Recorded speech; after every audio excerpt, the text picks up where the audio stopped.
Paano ba maging isang apologist? At ano ba yung apologetics? Pag-usapan natin yan sa devotion natin na ito. Magandang araw po sa bawat isa sa inyo. Welcome back to our 365 Daily Devotions.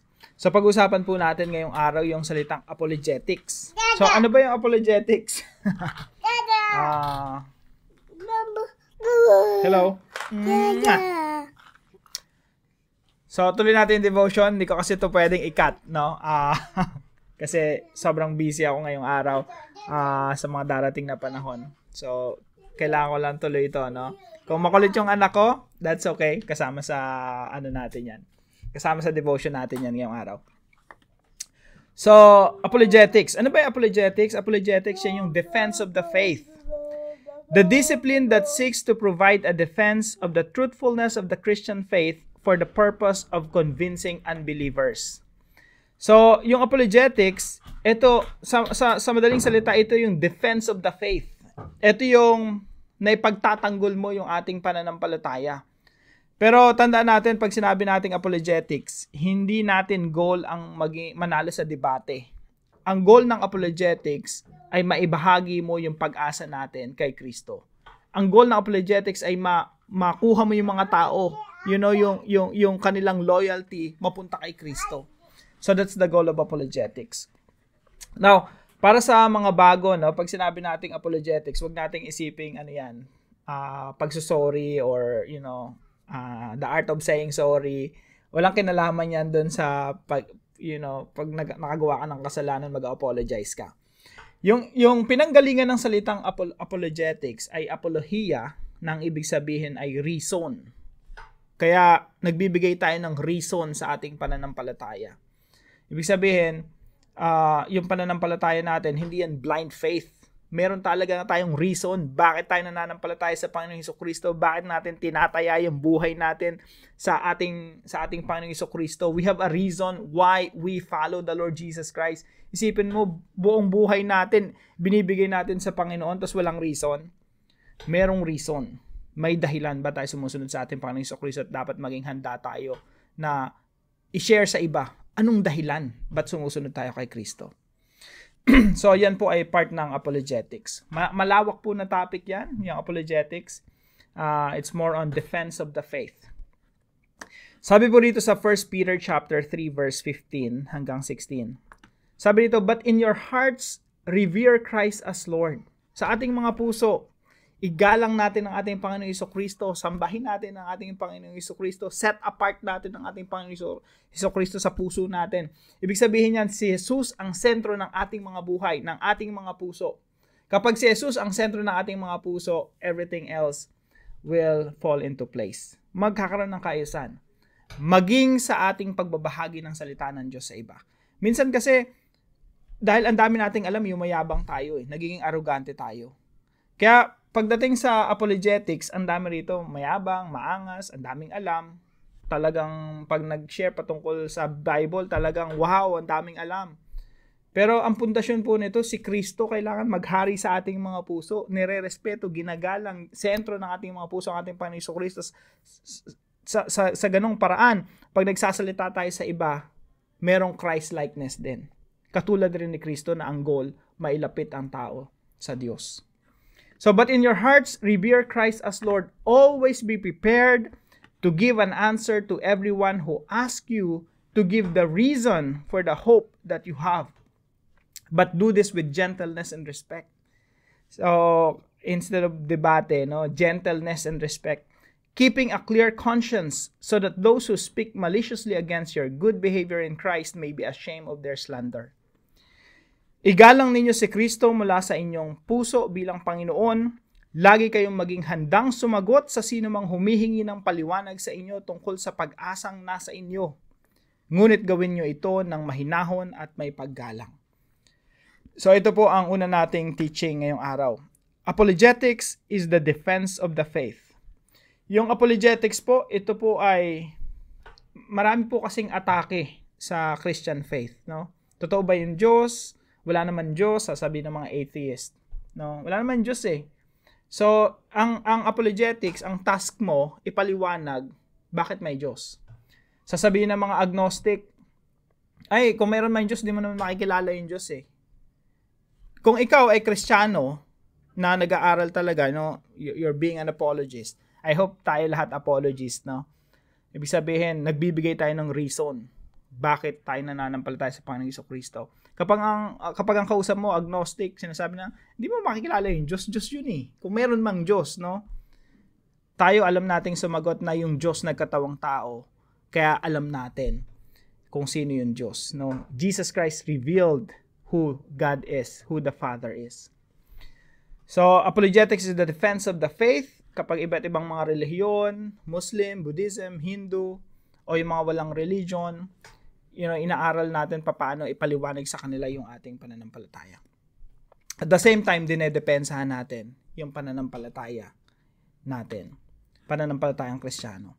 So, apologetics is the defense of the faith, at yung mga nagdedepensa at nagpapaliwanag ng pananampalataya, nag-i-evangelize sa iba, ang tawag doon ay mga apologist.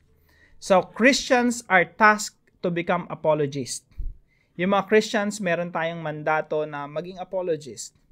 Ibig sabihin, tayo yung nagbibigay ng reason, nagpapaliwanag sa iba, bakit tayo nananampalataya sa Panginoong Jesucristo, bakit natin itinataya yung buhay natin kay Jesus Christ, anong dahilan, bakit ang pag-asa mo na kay Kristo.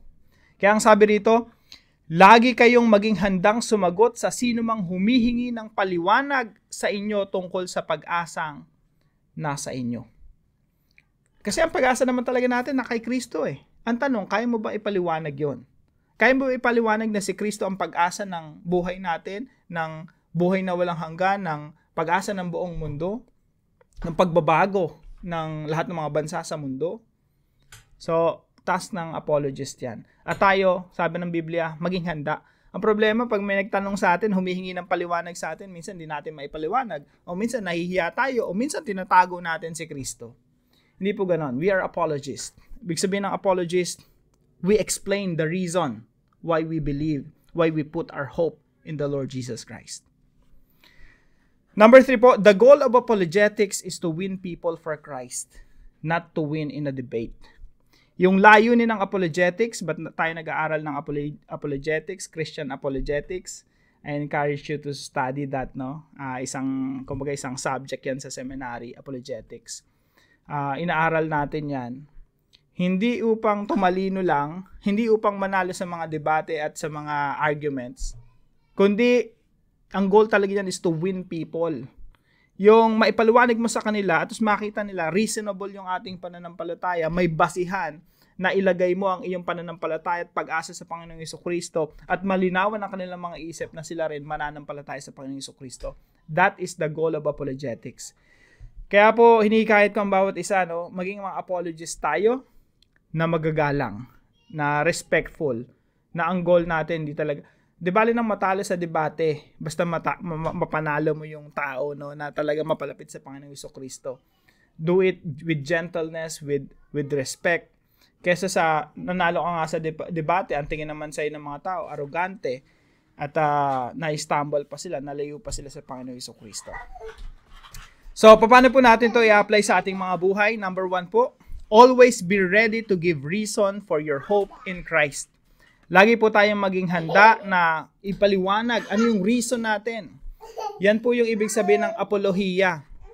To give the reason for the hope that you have in Christ.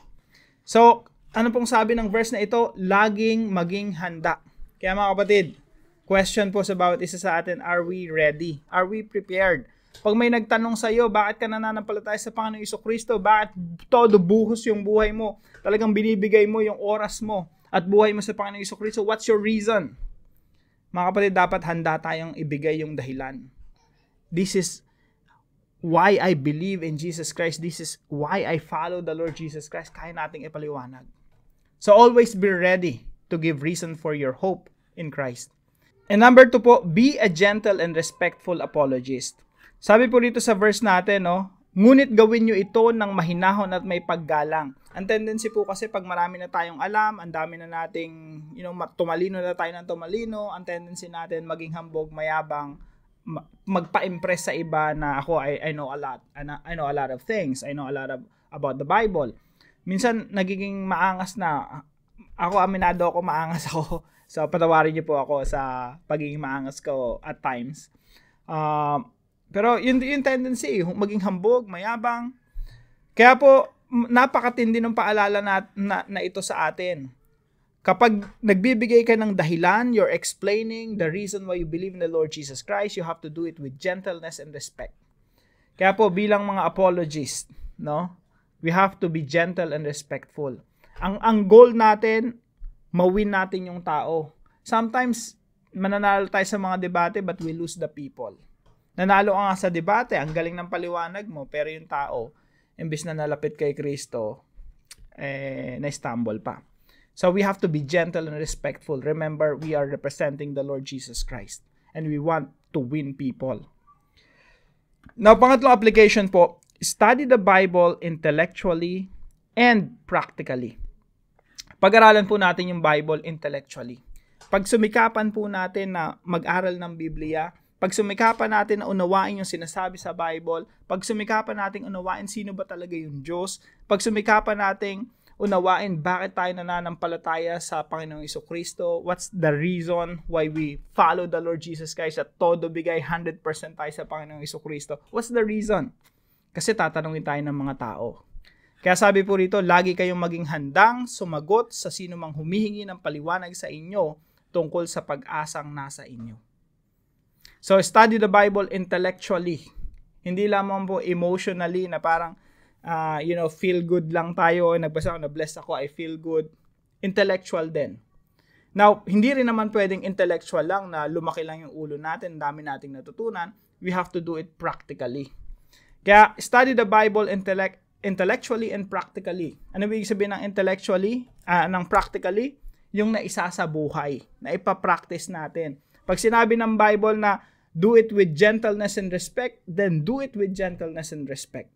Pagkausap mo yung tao, may respeto, may paggalang, na kahit na hindi sila Kristiyano, hindi sila naniniwala sa Panginoong Jesucristo, sa pamamaraan pa lang ng pagsasalita mo, parang gusto na nilang manampalataya sa pinapanampalatayahan mo kasi nakikita sa buhay mo. So, study the Bible intellectually, pero hindi lang intellectual, kundi practical na isa sa buhay. Now, para po sa ating discussion, why is it important to prioritize winning people for Christ than winning in a debate?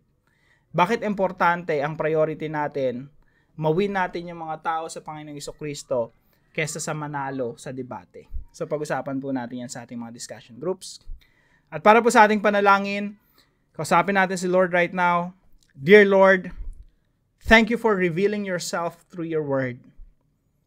I long to know you more deeply. Lord, pakilala niyo yung sarili niyo sa akin. Please increase my understanding of who you are and what you have done for me, especially what you've done for me on the cross. Give me a heart that delights in studying the Bible and help me be diligent in seeking your truth every day. Open my eyes to see wonderful things in your word. Lord, give me opportunities to share my faith with others. Help me explain it clearly with love and humility. May my life be a reflection of your grace and truth. Use me to bring others closer to you. In Jesus' name, amen and amen. Maraming salamat po sa partner natin para sa devotion natin na ito, si Sir Dave. Thank you, Sir Dave. Pagpalain ka ng ating Panginoon.